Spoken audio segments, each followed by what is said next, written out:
E teremos um Superman ano que vem, hein, padre? Teremos. Em julho de 2025 vem o Superman de James Gunn. Tô com medo. Tá com medo? Tá com medo? Vai ser muito jovem, né? Vai ser jovem. Vai ser jovem. Você sabe que os jovens não sabem muito o que fazem. É verdade. Então, dá medo aí e tal. Eu preferiria o Superman clássico, já adulto, maduro, sabendo o que faz. Eu queria ver um Superman que realmente não ficasse gastando tempo com dramas, dilemas. O cara é o cara. Ele, literalmente, ele é o homem de aço. Ele mete o peito e vai. E sigam-me os bons, que é o que ele faz com a Liga da Justiça, né? Sim. Eu sou o cara, mas eu tô com vocês. Então eu vou na frente e vocês vêm comigo. Tanto é que todas as sagas, Liga da Justiça, todo mundo tenta. Quem que consegue no fim? O Superman que consegue. Então, eu gostaria de ver um cara assim mais altivo, mais líder, para inspirar também as novas gerações. Eu cresci lendo Superman, Batman, Wolverine, Homem-Aranha. Eles me inspiraram em algumas coisas da vida. Então, esses heróis fracos, indecisos que a gente tem hoje, é porque hoje as pessoas são assim. Então, justamente porque são assim que a gente tem que inspirar a serem diferentes. E os quadrinhos inspiram, é uma arte. O cinema, a música, a literatura, os quadrinhos inspiram pessoas. Se a gente der para as pessoas o que elas já são, elas vão continuar sendo o que são. A gente tem que dar algo a mais para elas serem melhores, se inspirarem e serem melhores que nós. Então, eu estou preocupado porque eu tenho visto nas resenhas, nas críticas que tem feito, do pouco que a gente vai conhecendo o que está sendo produzido, um Superman meio assim, meio café com leite. Pode ser interessante, mas eu acho que não inspira muito. E pode correr o risco até de fazer gente acomodar. Ele é assim, eu também sou assim, então vamos ficar assim. Agora, o Superman, como Jesus, ele vence o mundo. Jesus fala pra turma, coragem, eu venci o mundo.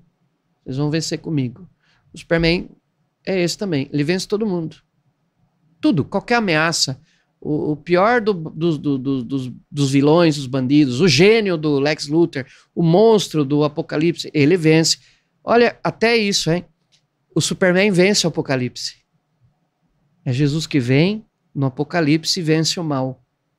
Você vê como tá tudo ligado? Parece coincidência. Eu acho que pode ser que sim, pode ser que não. Agora, o Superman Teen, né? Vamos aguardar. O padre, agora voltando para a questão do cristianismo. Sim, tá? O woke no cristianismo. Porque a gente constata em várias obras a cultura woke, né? Essa ideologia mais marxista atacando em algumas frentes. Então eles atacam nas categorias de minorias, trocando etnia de personagens, trocando sexualidade de personagens, esvaziando a masculinidade, deixando uma masculinidade mais frouxa, homens mais frouxos. Leite com pera. Né? Leite com pera, homens afeminados, mulheres mais altivas, mais poderosas, mais empoderadas. E um outro ataque direto é o cristianismo. E a gente tem percebido isso em filmes de terror, que tem muitos filmes de terror que abordam narrativas espirituais religiosas. Então, eles estão usando também os filmes de terror para fazer ataques a padres, ataques a figuras que representam a religião. E em algumas séries, por exemplo, tem uma série que inclusive vai ter a segunda temporada agora em 2026, que é The Last of Us. Eles criam um personagem que é pastor, cercado, forjado com uma série de características hediondas. É o mau pastor, é um mercenário. Exato, pra você fazer aquela rotulação clássica. Como todo mundo é assim. Isso, como o próprio Alan Ritson, né? É o boladão que faz o Richard, que falou que todos os padres, a igreja católica como um todo é assim. Então a gente vê a cultura woke atacando diretamente o cristianismo. Por que eles atacam o cristianismo? E será que tem chances deles vencerem? Atacam porque eles sabem que o cristianismo é a única barreira que, se eles não vencerem, a cultura deles, que é de morte, não vai prevalecer. Então, os cristãos são uma barreira no mundo a ser removida. E é uma guerra espiritual, então ela é vivida no plano da mística. Se você se espanta com a guerra da Ucrânia, por exemplo, com as imagens que vêm de lá, com as bombas, os mísseis, etc., os drones, os tanques, é de se espantar. Mas se você soubesse a quantidade de anjos que estão batalhando ali, do ponto de vista da mística, que você não enxerga, entre um povo que quer se manter livre, independente para ver a sua vida, e outro que está querendo, pela força, dominar, esmagar e destruir, também tem uma batalha espiritual aí. Isso em tudo. Numa missa que a gente reza, tem anjos e demônios. Tem os nossos anjos bons que estão lá para nos aproximar do altar de Cristo, e tem demônio no meio da missa para atrapalhar. Então, em tudo tem essa parte espiritual. No plano da geopolítica, também existe essa batalha. Cada país, cada nação tem um anjo da guarda. Como eu tenho, como vocês têm o seu anjo da guarda. Existe o anjo de Portugal, o anjo do Brasil, o anjo dos Estados Unidos, o anjo da Rússia. E essa batalha espiritual existe. Para os inimigos de Cristo, então, crer nisso, divulgar isso, testemunhar isso, é uma barreira. Porque a cultura deles é completamente adversa à nossa. Principalmente no que se refere ao comunismo, que resume toda a cultura de mentalidade revolucionária que vem de séculos e séculos e séculos, desde o auge do apogeu do cristianismo até agora. O comunismo ele consegue condensar tudo. Eu não vou lembrar quem disse, mas eu lembro o que disse. De todas as heresias que já a igreja combateu na história, em 2000 anos, o comunismo é o pior, porque ele é a síntese de todas as heresias. Tudo que teve de errado ao longo de 2000 anos está reunido no comunismo. E é por isso que eles combatem tanto a igreja. Por isso que eles criam tantas igrejas falsas, fakes. É por isso que eles perseguem tanto os verdadeiros cristãos. É por isso que eles se opõem a tudo que seja sagrado. É por isso que desde muitas décadas, na Rússia, por exemplo, impediram a consagração da Rússia à Nossa Senhora, que é peça-chave na batalha espiritual a favor da humanidade. Eles sabem que os comunistas, né, que trabalham com o diabo, porque são sócios deles, eles sabem que o dia que eles derrubarem o cristianismo, eles fazem o que querem, o que quiserem nesse mundo. Só tem um detalhe que eles não combinaram com os cristãos. É que a gente nunca vai deixar isso acontecer. Porque cristão não morre, ele ressuscita. Se você se impressiona com a hidra, que você corta uma cabeça e nasce outra, para cada cristão que você martiriza, nascem outros 100. Isso é provado na vida da igreja. Desde os primeiros mártires, de 2000 anos atrás, olha o tamanho dos cristãos hoje. Nós não somos a maioria no mundo, mas nós ainda somos muitos. E ainda hoje muitos são martirizados. E o sangue deles de hoje vai continuar regando a fé de muitos que vão vir nas futuras gerações. A gente pode até, num futuro próximo, como diz lá a profecia de Ratzinger, de 69, a crise da igreja pode chegar a um ponto que nós vamos voltar a ser 12. Só 12 de novo.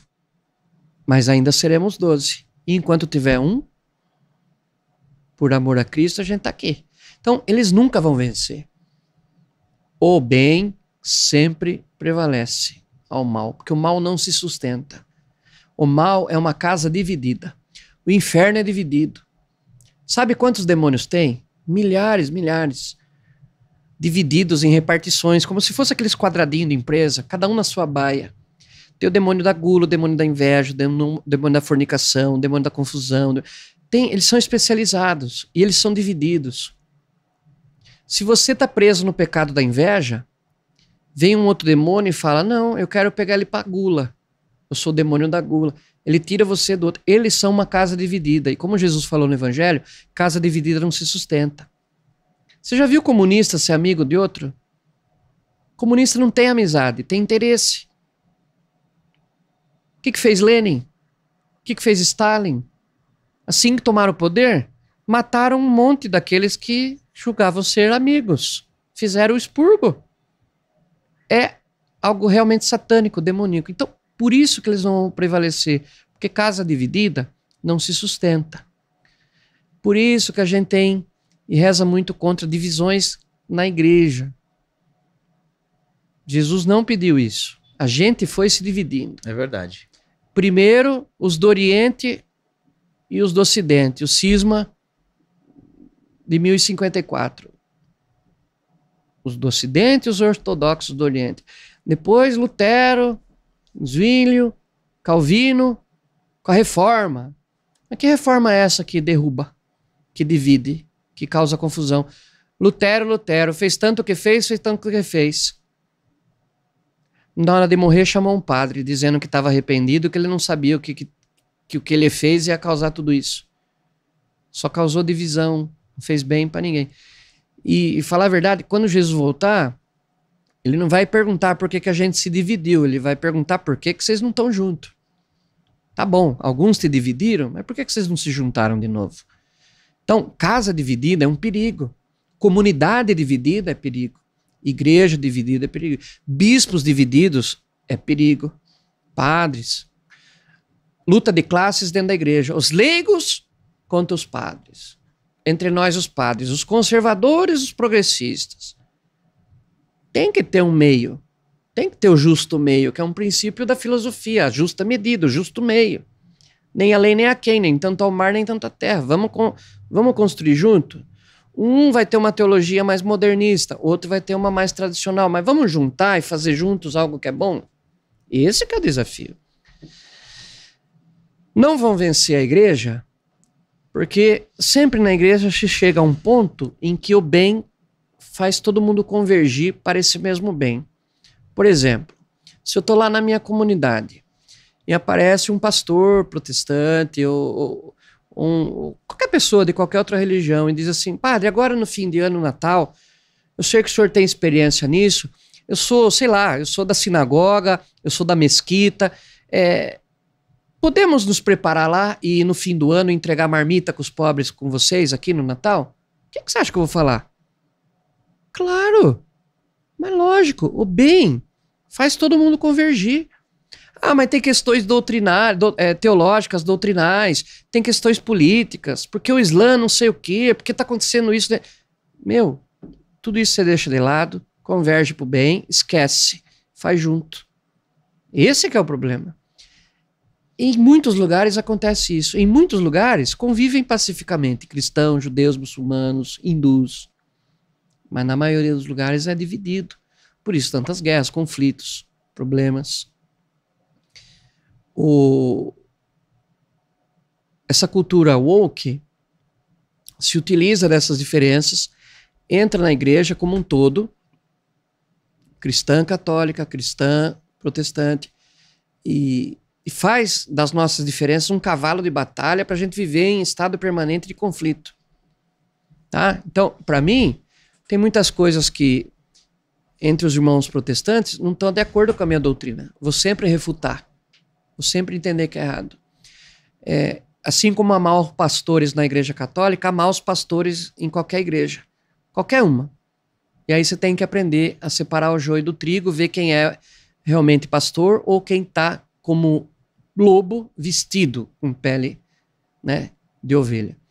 Mas isso não pode me impedir a vontade de fazer o bem junto. Essa é uma coisa que o pessoal do lado de lá, dos woke, não tem. Tanto é verdade que vocês sabem, qualquer pessoa, qualquer personalidade do mundo da lacrate, é só dar uma pisadinha fora da bola, o que acontece com eles? São massacrados, expulsos, exorcizados da comunidade deles. Coisa que a gente não faz. Na igreja também muita gente pisa na bola. Mas o que a gente faz? A gente entende, tem compaixão, procura entender o limite, o pecado da pessoa, perdoa, traz de volta. Você errou, mas vamos continuar junto. Do outro lado de lá, nos wokes, não tem perdão não, cara. O mundo não perdoa. Mas os que são de Cristo perdoam. 70 vezes 7. Toda vez, toda hora, todo dia. Por isso que a gente vai vencer. Porque no final, a gente vai ser essa turma que está junto para fazer o bem que Jesus pediu, enquanto os outros estão só vivendo de rivalidades, de maldades e de coisas que não se sustentam. A mentira não se sustenta. O erro, a maldade não se sustentam. Elas duram um certo tempo. O que prevalece no fim? A verdade, a justiça, o que é correto, o que é santo. Então, fica do lado certo, aguentando a turma de lá, não bandeia para a turma de lá. Você estando no lugar certo, vai estar tudo certo. Vai dar tudo certo.